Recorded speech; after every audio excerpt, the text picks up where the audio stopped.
Pet Shop Boys are an electronic synth-pop dance duo formed from the partnership of recent friends and music lovers Neil Tennant and Chris Lowe, who have gone on to be remembered for their slightly alternative, satirical and theatrical take on music that was ever so popular across numerous decades, their ability to adapt and maintain longevity, and their bold, partially ironic, incredibly memorable image.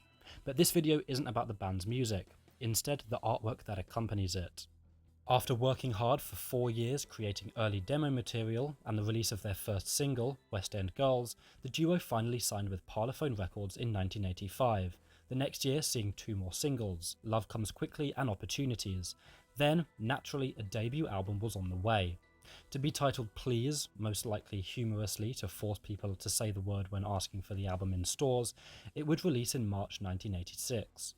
Originally, the album's cover would have been a fold-out lattice model, which when unfurled would reveal the several images already made. An idea put forward by their manager Tom Watkins, but seen as too complex by the duo. If anything, the vision for Please's artwork was for it to be the opposite of complex, a reaction to the striking and colourful imagery used in pop music at that time. A lot of the photography was very simple and uncomplicated, much of it just featuring the duo and not a lot else, and many of the photos in black and white. One of these photos, shrunk down a bit inside of a white background, was chosen to be the final album cover image, a massively simplistic look cultivated by graphic designer Mark Farrow that helped Please almost form a personality of its own, as if it was shy and didn't want to be abrasive, standing out against other releases that were trying to do the exact same.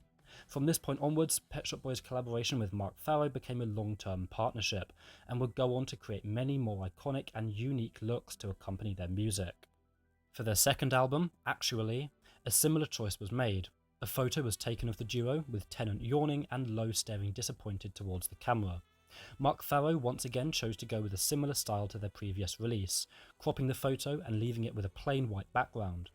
It could be argued that Actually lacks a little of its own identity for being so similar to its predecessor, but having the duo more formally dressed and up front matches with their increase in success, as well as the album's more punchy and flamboyant tone, with songs such as What Have I Done to Deserve This and It's a Sin. Chris Lowe was actually disappointed with this particular image, and seems to resent it to this day, and you might come to see later on in their career, his face is often obscured in their photo shoots, much unlike Actually's cover. Introspective would come just a year later, and this time a massive change would be made. The inner sleeve of the album's physical release would feature the two of them over simplistic backgrounds, but the album cover itself, a series of seemingly arbitrary coloured bars, in a different sequence on the vinyl cover, mind you. This really is a start of a trend for both Farrow and the Pet Shop Boys, using plain colours and shapes to maintain a sense of simplicity, but ensuring variation from release to release. I'm not going to go over every Pet Shop Boys album, but I wanted to focus on the first 3, just to present really clearly how the simplistic look that they adorned at first developed into an art style that was even more colourful and isometric, a distinguished style that, in my opinion, was best expanded on in the albums released in the mid-90s. 1993's Very took the duo's music and image to a realm that was still pop and extravagant, but even more punchy, wild and out there. The boys dressed up in ludicrous outfits, from full bright orange jumpsuits, massive white goggles, mainly Chris wearing them only, keep in mind, and towering pointy hats with orange swirly stripes, to all white robes and these hats. I don't know what the term for them are, they're so weird. Their music videos from this era are even more weird, with heavy use of CGI and cosmic floating shapes as seen in the Can You Forgive Her video, to ridiculously camp situations as seen in the one for I Wouldn't Normally Do This Kind of Thing. Early CGI from this era gives me, and I'm sure quite a lot of you, a freakish and uneasy feeling. And I'm sure the duo knew this in some capacity at the time. With such a bizarre image already set out, the album's artwork for its physical release needed to be equally as weird, right? Farrow and the duo clearly wanted to keep a similar style that was set out previously, with plain blocky colours, shapes and patterns, but to give Very its own unique identity, something very unorthodox was pitched. The CD came in a bright orange plastic jewel case with raised bumps and lettering, almost like a Lego piece, once again setting the album apart from all others in record shops with a genius decision. The whole thing is literally one colour, but you can immediately identify what album it is because, in something which was never done before, at least not commonly, another dimension was added. Literally. A similar decision was made for their next album, Bilingual, massively inspired by international culture, which had a mostly entirely yellow cover, displayed in two layered sleeves, with the album title serving as a window to peek into the booklet inside, with the name Pet Shop Boys in tiny font. Once again, Pharoah and the duo experimented with dimensions, shapes, colours, and a seemingly uninteresting design that makes itself clear and outstanding. I particularly like the trend in this era of giving one album a bright, specific colour. Very is orange, campy, full of flavour but still modest, honest and relatable, while Bilingual is neon yellow, concealing hidden layers, giving a sense that it's exotic, fearful, foreign, dangerous, but still fun at its core.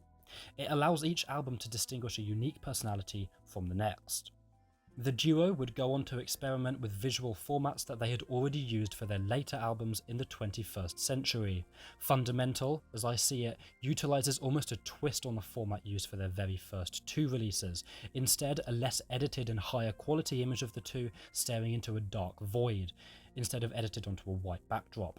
This reflects the album's more dramatic and somber tone, the song Numb being deeply confrontational and melancholy, and I'm With Stupid reflecting the worried political consensus of the 2000s, openly criticising the relationship between British Prime Minister Tony Blair and US President George W. Bush during the War on Terror, with the entire album consisting of commentary on many other issues of the time. 2009's Yes centres itself around yet another use of a plain white field, this time contrasted with a clear, universal image of a tick, comprised of many different coloured blocks, subtly harkening back to Introspective, each square representing one of the album's tracks. From 2017 to 2018, the duo released remastered, expanded, further listening editions of their previous albums, with every cover in the exact same layout, a plain background with Pet Shop Boys and the title of the respective album and a rectangular frame, showing an alternative or simplified version of the artwork. Aside from excellently providing uniformity for each release, each one lets the imagery used be visible in the most raw, unfiltered and straightforward context. And while most following a similar structure, just looking at one of these covers can tell you immediately what album you're seeing, and how it's unique and separate from others, with its own identity and characteristics. For some, it can even reduce the details that came with the initial release, showing off fully their genius restraint in terms of visual design.